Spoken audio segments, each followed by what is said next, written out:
हाय CBSE बच्चा party and welcome back CBSE others classes. So आज का टॉपिक बहुत इंपॉर्टेंट है और आज के टॉपिक में हम बेसिकली सीबीएसई के जो ऑफिशियल्स नोटिफिकेशन सीबीएसई का निकल कर आया है, जो सीबीएसई ने अपने ऑफिशियल नोटिफिकेशन में सीबीएसई ने जो प्राइवेट कैंडिडेट थे 2024-25 के, तो उन बच्चों के लिए जो सीबीएसई ने अपना एक सर्कुलर जारी किया है, एक नोटिफिकेशन जारी किया है, अपनी साइट को ओपन किया है, तो वो क्या किस तरीके से नोटिफिकेशन आपका रहने वाला है, उस पर डिटेल्स वीडियो है। साथ ही साथ ये भी बताएंगे कि आपके एग्जाम कब से कनेक्ट कराए जाएंगे और किस तरीके से आपके एग्जाम कनेक्ट कराए जाएंगे। तो वीडियो को एंड तक जरूर देखें। वीडियो पसंद आती है तो वीडियो को लाइक, चैनल को सब्सक्राइब जरूर कर लें। अगर कोई प्रॉब्लम होती है तो कमेंट बॉक्स में हमसे जरूर पूछ सकते हैं। सबसे पहले ये जो आप नोटिफिकेशन देख पा रहे हैं, ये सीबीएसई का ऑफिशियल नोटिफिकेशन है, जो कि सीबीएसई ने अपना 11 तारीख को, यानी कि अपना 11 तारीख को, एक मिनट,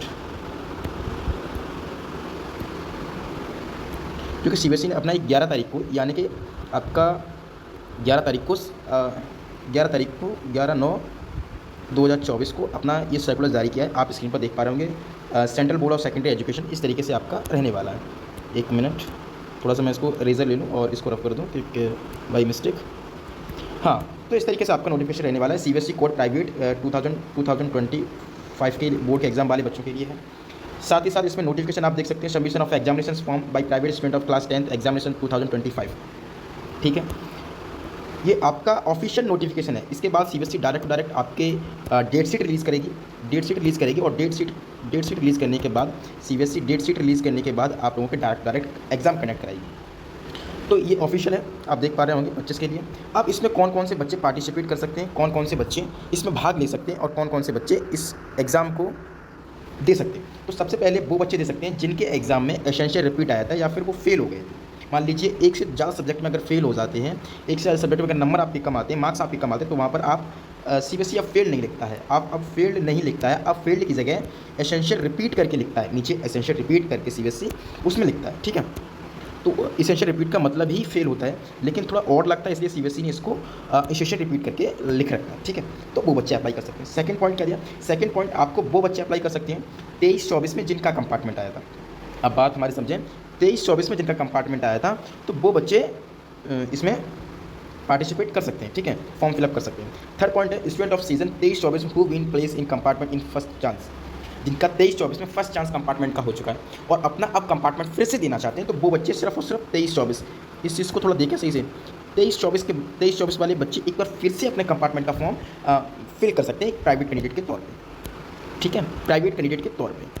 देन उसके बाद फोर्थ पॉइंट आपका दिया है, फोर्थ पॉइंट है इसमें दिया था students who when be declare fail या एसेंशियल रिपीट। देखो मैंने बताया था कि सीबीएसई पहले फेल लिखता था, ठीक है, फेल लिखता था, अब एसेंशियल रिपीट करके लिखता है, एसेंशियल रिपीट करके लिखता है। ठीक है, रिपीट तो इसका मतलब फेल ही होता है, एसेंशियल रिपीट का मतलब फेल ही होता है। तो एसेंशियल रिपीट आया है 19, 20, 21, 22, 23, यानी कि 5 साल के अंदर अगर कहीं पर भी आपका फेल लिख कर आया है तो आपके पास चांस है कि आप 25 में भी एग्जाम देकर अपनी सीबीएसई को पास कर सकते हैं, क्लास 10th में हो या क्लास 12th में हो। ठीक है, तो फोर्थ पॉइंट आपको समझ में आया। फिफ्थ पॉइंट है पास आउट ऑफ स्टूडेंट, जो बच्चे पास तो हो गए हैं, मान लीजिए सीबीएसई में पास तो हो गए हैं, लेकिन कहीं ना कहीं उनके जो मार्क्स हैं वो अच्छे नहीं आए, मतलब उनके क्राइटेरिया, जैसे अगर जेई का क्राइटेरिया देखें तो 75% क्रॉस। ठीक है, तो उसके अगर हिसाब से आपके परसेंट नहीं आए या फिर आपको ऐसा लगता है कि मेरी परसेंटेज अच्छी नहीं बनी है, तो आप फिर से एग्जाम दे सकते हैं। उस एग्जाम में आपकी कंडीशन रहेगी इंप्रूवमेंट की कंडीशन। ठीक है, उस कंडीशन से आपकी इंप्रूवमेंट कंडीशन रहेगी, तो आप इंप्रूवमेंट फॉर्म फिलअप कर सकते हैं प्राइवेट कैंडिडेट, जो कि 2025 में बच्चों के साथ अपना बोर्ड एग्जाम दे सकते हैं।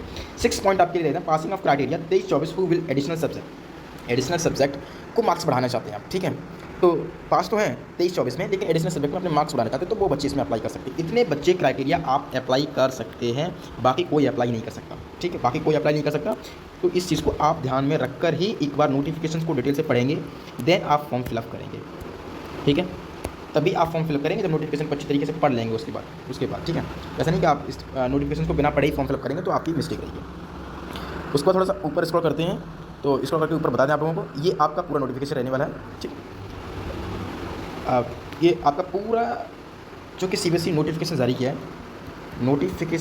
है, तो वो हमने आपको समझा दिया कि क्लास 10th में कौन कौन से बच्चे अप्लाई कर सकते हैं। ठीक इसी प्रकार से आपका क्लास 12th का है, अगर मैं यहाँ आपको थोड़ा सा ले जाऊँ तो यहाँ पर सिर्फ आपको क्लास 12th लिखनी है।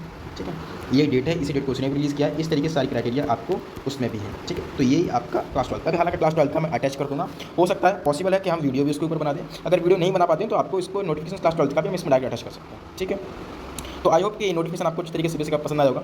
पसंद आया तो वीडियो को लाइक और चैनल को सब्सक्राइब जरूर कर लीजिए, और ऐसे आने वाली नोटिफिकेशन के लिए आप बेल आइकन को जरूर प्रेस कर लीजिए, ताकि कोई भी वीडियो हमारे चैनल पर अपलोड होती है तो डायरेक्ट आपको नोटिफिकेशन पहुंच जाए। जय हिंद, जय भारत।